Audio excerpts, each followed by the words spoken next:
నేను నిన్న మొన్న కొన్ని పోస్టులు చూసాను. ఏంటి నువ్వు ఎక్కువ పోలీస్ స్టేషన్కి వెళ్తున్నావట, ఏమైనా కేసులు ఏమైనా పెట్టారా? కేసులు పెట్టారంటేనే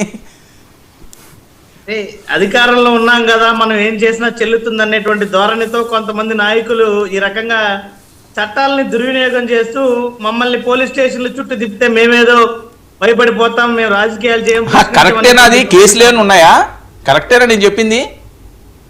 సార్ నేను చెప్పింది కరెక్టా? అవును. నేను అనుమానంతో అడిగాను. ఎవరో అంటే ఏంటిది, అవునా నీ నిజమా కాదు, సరే నిన్నే అడుగుదాం, ఈరోజు వస్తున్నావు కదా అని చెప్పి వెయిట్ చేశాను. చెప్పండి అసలు ఏం జరిగింది, ఏ కేసులు అవి? ఎటువంటి ఆధారము లేకుండా నేనేదో పవన్ కళ్యాణ్ గారిని ఏదో తప్పుడుగా ప్రచారం చేస్తున్నానని, ఫోటోలు మార్పు చేస్తున్నానని చెప్పి నా మీద ఇక్కడ స్థానిక జనసేన పార్టీ నాయకులు కంప్లైంట్ ఇవ్వడం జరిగింది. అయితే పోలీసు విచారణకు హాజరయ్యాను. పోలీసు విచారణ హాజరులో వారు అడిగినటువంటి ప్రశ్నలన్నిటికీ కూడా సమాధానం చెప్పాను.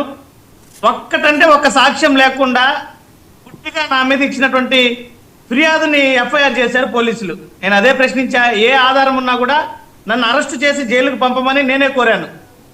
ఒక్కటంటే ఒక్క ఆధారం, ఆ పార్టీ నాయకులు చేసినటువంటి ఆరోపణలో వాస్తవాలుంటే నేనే అరెస్ట్ అవ్వడానికి సిద్ధంగా ఉన్నాను, జైలుకు వెళ్ళడానికి కూడా సిద్ధంగా ఉన్నానని చెప్పడం జరిగింది. అయితే ఎంక్వైరీ చేసినటువంటి పోలీసు అధికారులు మళ్ళీ 20వ తారీఖు విచారణ హాజరు కావాలని చెప్పి నాకు నోటీసులు ఇవ్వడం జరిగింది. అవి జరుగుతున్నాయి వర్మ సార్. ఇప్పుడు ఏంటి, ఎఫ్ఐఆర్ అయిందా? ఎఫ్ఐఆర్ నమోదు చేశారు. మరి ఏంటి, అరెస్టులు అలాంటివి వెళ్తున్నాయా, లేకపోతే నోటీసులు అంటున్నారా? నోటీసులు అందజేశారు. నన్ను విచారణకు హాజరు కమ్మన్నారు. అయ్యాను నిన్న నేను 15వ తారీఖున. సో 41 నోటీసులు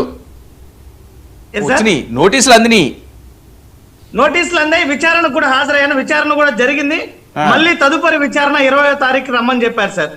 వాళ్ళు ఆన్లైన్ ఈ సిస్టమ్ ఏదైతే ఉన్నాయో బ్యాక్ ఎండ్ లో టెక్నాలజీ ఉపయోగించి మేము ఇవన్నీ జరిగాయా లేదా అన్నది చెకప్ చేసిన తర్వాత పిలుస్తాం మళ్ళీ మిమ్మల్ని అని అడిగారు. సో అది కరెక్టే కదా. ఇప్పుడు ఇమీడియట్గా ఏదో అరెస్ట్ చేసేసి కక్షపూర్తిగా ఏదో సురేష్ని ఏదో టార్గెట్ చేసేద్దాం అని అనలేదు కదా.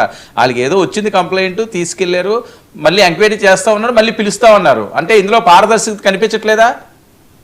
సుప్రీంకోర్టు గైడ్ లైన్స్ ప్రకారం ఇలాంటి సోషల్ మీడియా కేసులకు ఏమనుందంటే ముందు ప్రాథమిక విచారణ జరిపి ఒకవేళ అభియోగం నిజమైతే కేసు నమోదు చేసి చర్యలు తీసుకోమని చెప్పి సుప్రీంకోర్టు గైడ్ లైన్స్ ఉంది వర్మ సార్. అవును, అదే ఇప్పుడు వాళ్ళు అదే చేస్తున్నారు కదా అంటున్నా. అంటే మీరు పదే పక్షపూరితంగా చేస్తున్నారనే ఫస్ట్ డే లాగే ఎత్తుకోవడం జరిగింది. ఇక్కడ కక్షపూరితం ఏముంది, ఎంక్వైరీ చేస్తున్నారు, నోటీసులు ఇచ్చారు.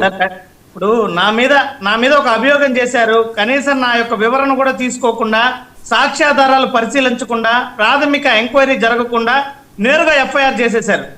మేము 10 సార్లు పోయి ఇదే తిరుపతి పోలీస్ స్టేషన్లలో జగన్మోహన్ రెడ్డి గారి ఫోటో మార్పింగ్ చేసి సాక్షాత్తు ప్రెస్ క్లబ్లోనే కూర్చొని జగన్మోహన్ రెడ్డి గారిని వ్యక్తిత్వ హననానికి పాల్పడితే ఒక్క కేసు తీసుకోలేదు ఈ ప్రభుత్వ పోలీసులు. మరి మా మీద మాత్రం ఎటువంటి ఆధారాలు లేకుండా నేరుగా ఎఫ్ఐఆర్ ఎలా నమోదు చేస్తారు? ఇదే నా చట్టం పనిచేయడం? చట్టం కొందరికే చుట్టంలాగా పనిచేస్తుంది ఈ కూటమి ప్రభుత్వంలో.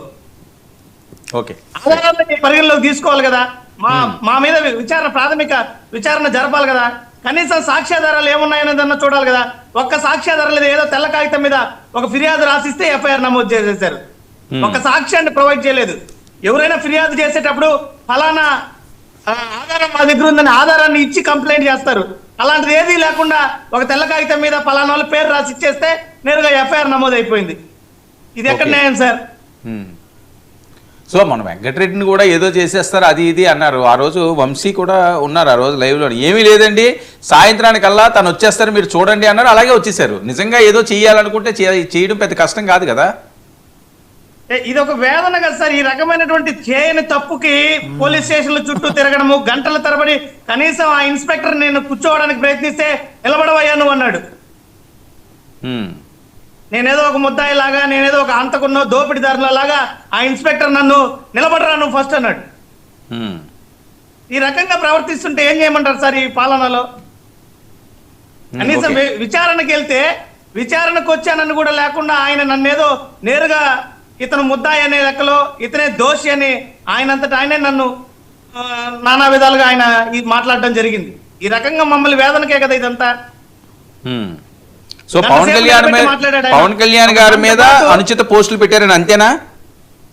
అనుచిత పోస్టులు పెట్టామని, కానీ ఏ పోస్ట్ అని చెప్పలేదు వాళ్ళు. అనుచిత పోస్ట్ పెట్టామని కంప్లైంట్, ఆ అనుచిత పోస్ట్ ఏదో కంప్లైంట్ లో లేదు. ఓకే. మరి ఇది ఎక్కడ